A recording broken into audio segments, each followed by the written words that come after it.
All right, welcome everyone. We are going to be going over my winning open houses slide deck. This is a my tried and true way to gain leads through open houses, and not only buyer leads but seller leads as well. Just so you know, my name is Nicole Cammers. If you haven't met me before, I am a agent with Domi Agency, powered by Epic Realty. I've been in the business a little over 5 years, and consistently one of my spokes in my business is open houses. I have had anywhere from 30 to 60% of my business year over year be in open houses, and I want to teach you how to do that as well. So let's get started. All right. So, what we're going to talk about, we are going to talk about the setup of open houses. We are going to go through the preparations, game time, what you do when you're at the open house, and then we're going to talk a lot about follow up. I'm doing this recording on my own, so there aren't any questions and comments that'll be live. However, at the end of this recording, if you do have any questions or comments, I will put my contact information up, and I'd love for you to reach out. All right, let's talk about preparation. Do not be one of those agents that's going to go stick a sign in the yard, unlock the door, and sit in the open house in the kitchen. You are not going to get any leads from that. You're going to be miserable, and you're going to be one of those agents who says open houses don't work. You need to prepare. Preparing for an open house should start about a week before the open house takes place.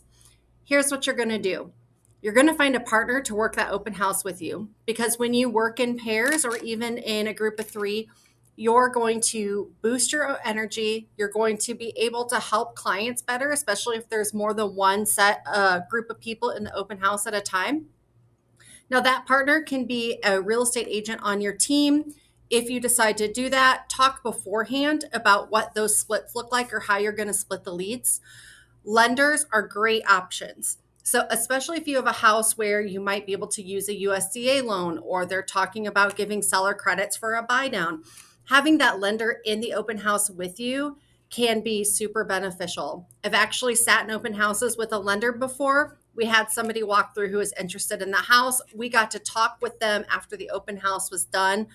The lender talked to them about options. We were able to not only get me a lead, but they were able to secure that loan as well.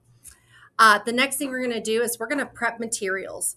So you should be making a neighborhood flyer that has stats on what the average sales price is in the neighborhood, average days on market, how many houses have sold in the past 6 months, anything else that's going to be beneficial to the neighborhood. Make a flyer that has that information on it.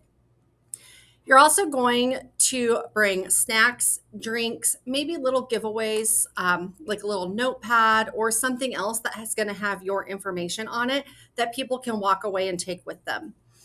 You're also going to, about 2 days before the open house, you're going to take those neighborhood flyers along with a special invite, and you're going to invite at least the closest 50 neighbors to a neighborhood exclusive that you're going to host an hour prior to the open house. So say you're doing an open house on Sunday from 1 to 3, you're going to do a neighbors only preview from 12 to 1. You're going to have a special set of snacks for those neighbors. You're going to have those neighborhood handouts to give them, and you're going to be the expert in that neighborhood during that hour so you can impress the neighbors. You know they're going to come anyway, so make it special. Build that relationship with the neighbors that come in so that you can ask them if you can follow up with them. Ask them if you can give them neighborhood updates, because that's going to earn you those listings down the road. All right, setting up the day of. So the signs go out in the yard at least 24 hours ahead. Depending on the county or the city you're in, you might not be able to put them out much more than 2 days ahead. But I try to put them out 1 to 2 days ahead of time. It will be in the MLS, on Zillow and all of that, hopefully at least a week ahead. The snacks and giveaways, anything that you have, you want to put them out. You want to make it look nice. You want to stage this just like it's a event that you're trying to impress people. And then you want to set up a very specific, very prominent sign-in area. If you're not collecting people's names and information, again, you're not getting those leads that you'll need later on. All right, now we get into game time. During your open house, you want to make the most of those 2 to 3 hours that you're sitting in that open house. You're going to pick a spot where you are going to be close to the front door, but you're still centrally located. Do not be one of those agents that's following people around. You want to give them the space to be able to look, see what they're, see the house. You want to ask them questions where they're going to come through. They might pass you a few times here and there, and you can ask them questions like how long they've been looking for a house. What do they think about the house that they're looking at? What are the pros and cons of that house that you're holding open? I like to set up in the kitchen because everyone usually goes through the kitchen multiple times. I'll have my sign-in sheet next to me, and I'll just very easily tell them, hey, I'd really appreciate if you sign in. The sellers are wanting to keep track of the people coming in and out of the house. And if they have an agent, if they tell me they have an agent, I was like, that's fine. Put your name, but put your agent's name too, and I'll reach out directly to your agent. That way, if they don't have an agent, you get to know that pretty fast. While they're walking around, ask them questions. How long have they been looking? What are their favorite features? What areas are they looking in? And I like to have them write their sign-ins on a sheet of paper. That way, as I'm asking questions, I'm writing down their answers. And that allows me to have specific items to be able to follow up with them later on. And we'll get to that follow-up. Now, what if you're sitting in an open house and no one's there? That's easy. You're going to make social media reels. You're going to call your sphere.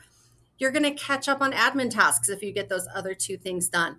But every open house you sit in, you should be able to get at least 2 or 3 reels, 2 or 3 videos or content pieces to put on your social media while you're there.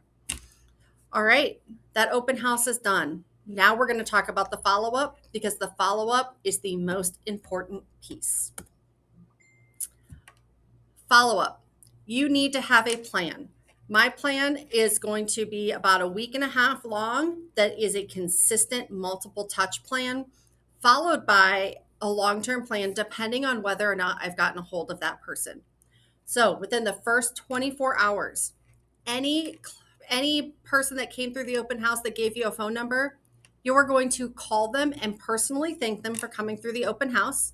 Ask them if they have any questions or if they have any additional interest in the house. If they don't answer, don't leave a voicemail. Send them a video text that tells them thank you. If they gave you an address, that's even better. You're going to send them a handwritten thank you note along with a quick CMA for their house. And just say, hey, I just wanted to give you something of value, even if you're not thinking about selling right this second. Here's where things are at in your neighborhood. I'd love to talk with you more about it. Anybody that you talk to directly, you're going to ask them if they'd like you to set up a search for them for their houses. That way you can start getting that daily search email going to them. If they say no, just ask them the next time that if you can follow up with them in a couple weeks and see how they're doing. If you did not get a hold of them, you're going to try again in 2 days. You're going to try every 2 days, either by text, phone call, or email. Switch it up. Try all 3 tactics until you get a hold of them. Now, you should definitely try to hit them up within 4 times within the week. After that, try once a week for the next month. Long term, if you don't get a hold of them in that first week, go ahead and set them up on a search based on the criteria just from talking to them in the open house. Start them on an email drip campaign.